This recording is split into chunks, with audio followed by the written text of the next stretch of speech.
नमस्कार। आज हम एक बहुत ही खास यात्रा पर निकलने वाले हैं। हम समय में थोड़ा पीछे चलेंगे, साल 1944 में, और अखंड ज्योति के सितंबर अंक में छिपे ज्ञान के मोतियों को निकालेंगे। ये कोई मामूली विश्लेषण नहीं है, बल्कि ये समझने की कोशिश है कि कैसे, सोचिए, लगभग एक सदी पुरानी बातें आज भी हमारे जीवन को बदलने, उसे एक नई दिशा देने की ताकत रखती हैं। तो हमारी ये परिवर्तन की यात्रा कैसी दिखेगी? सबसे पहले हम देखेंगे कि 1944 से हमें क्या बुद्धिमत्ता मिलती है। फिर हम बात करेंगे मृत्यु के भय का सामना करने की। उसके बाद अपने अंदर की एनर्जी को कैसे मास्टर करें, इस पर चर्चा होगी। फिर हम पुण्य कर्म के मार्ग को समझेंगे और जानेंगे कि हमारे भीतर जो महानता छिपी है उसे कैसे बाहर लाएं। और आखिर में इन सबको समेटकर एक उद्देश्यपूर्ण जीवन का सार समझेंगे। तो चलिए शुरू करते हैं इस आत्मखोज की यात्रा को। अच्छा, तो किसी भी बड़े बदलाव की शुरुआत कहाँ से होती है? अक्सर सबसे बड़ी रुकावट से। और इंसान की सबसे बड़ी और सबसे पुरानी रुकावटों में से एक क्या है? वो है मौत का डर। तो सबसे पहले इसी का सामना करते हैं। अब ये बात बड़ी गहरी है। देखिए, लेख कहता है कि हमें डर असल में मौत से नहीं लगता। नहीं, डर तो इस बात से लगता है कि हमारा जीवन अधूरा रह गया, कि हम दुनिया की छोटी छोटी चीजों, अपनी कमियों से इतना जुड़ गए हैं कि उन्हें छोड़ना नहीं चाहते। तो ये डर, आप कह सकते हैं, एक तरह का अलार्म है, एक संकेत है कि जिंदगी शायद अपने असली मकसद से भटक गई है। और देखिए कितनी बड़ी बात कही गई है। जो जीवन को सही ढंग से समझता है वो मृत्यु से नहीं डरता, बल्कि उसके लिए प्रसन्न होता है। वाह!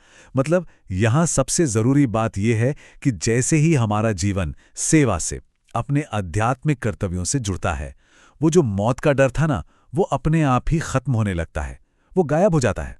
चलिए अब एक बहुत ही दिलचस्प पहलू पर आते हैं।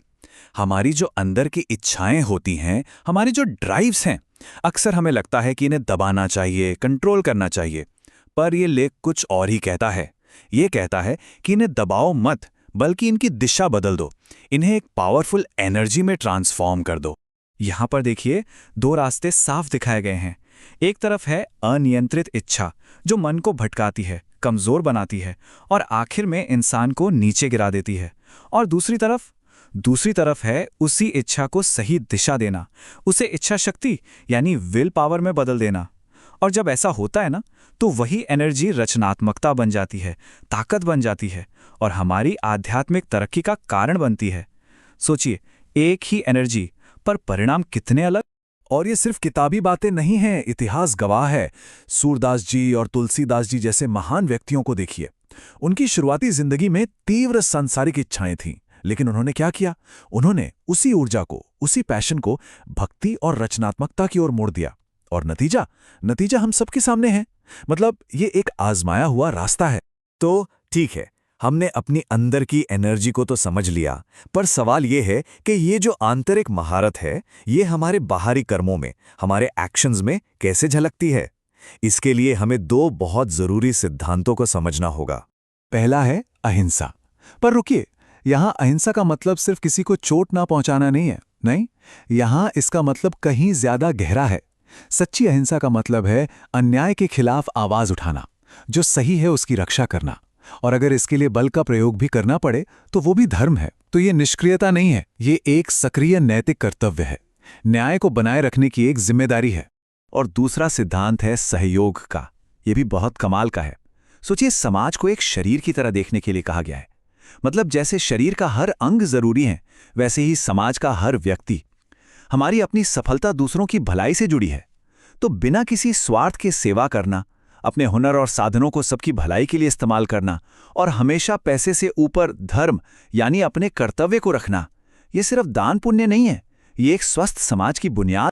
तो जब अंदरूनी महारत और सही कर्म की नींव तैयार हो जाती है, तब रास्ता खुलता है सच्ची महानता का, मतलब एक महापुरुष बनने का। आइए देखते हैं कि ये कैसे मुमकिन है। और ये बात बिल्कुल दिमाग में बिठा लेने वाली है। सुकरात से लेकर ईसा मसीह तक किसी भी महापुरुष की जिंदगी आसान नहीं थी।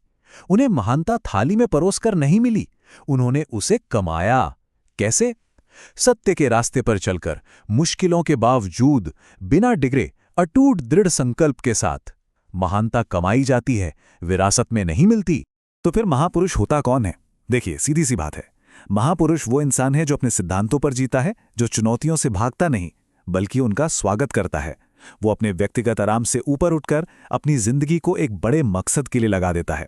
इसका मतलब ये है कि वो जानबूझकर एक मुश्किल लेकिन सार्थक जिंदगी चुनता है, एक आसान लेकिन बेमतलब जिंदगी के ऊपर, और रास्ते में आने वाले हर लालच, हर परीक्षा का सामना बिना डगमगाए करता है। अब सवाल उठता है कि ये रास्ता तो बहुत मुश्किल है, इसके लिए ताकत कहाँ से आएगी? तो देखिए, इसके लिए एक बहुत ही व्यावहारिक उपकरण, एक रोजाना अभ्यास भी बताया गया है, और वो है गायत्री मंत्र। इसका उद्देश्य क्या है? इसका उद्देश्य है आध्यात्मिक शक्ति पाना, अपनी बुद्धि को शुद्ध करना, ताकि ये जो आत्म परिवर्तन का मुश्किल रास्ता है ना, उसके लिए जरूरी ऊर्जा हमें मिलती रहे। तो चलिए, अब तक हमने जो भी बातें की उन सभी धागों को एक साथ पिरोते हैं और देखते हैं कि एक उद्देश्यपूर्ण जीवन जीने का ये पूरा रोड मैप आखिर है क्या। तो रास्ता बिल्कुल साफ है। सबसे पहले जीवन के असली मकसद को समझकर डर का सामना करें।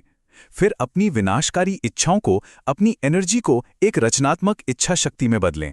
इसके बाद सच्ची अहिंसा और निस्वार्थ सहयोग के साथ पुण्य कर्म करें, और इस रास्ते पर हर चुनौती को पूरे दृढ़ संकल्प के साथ स्वीकार करें।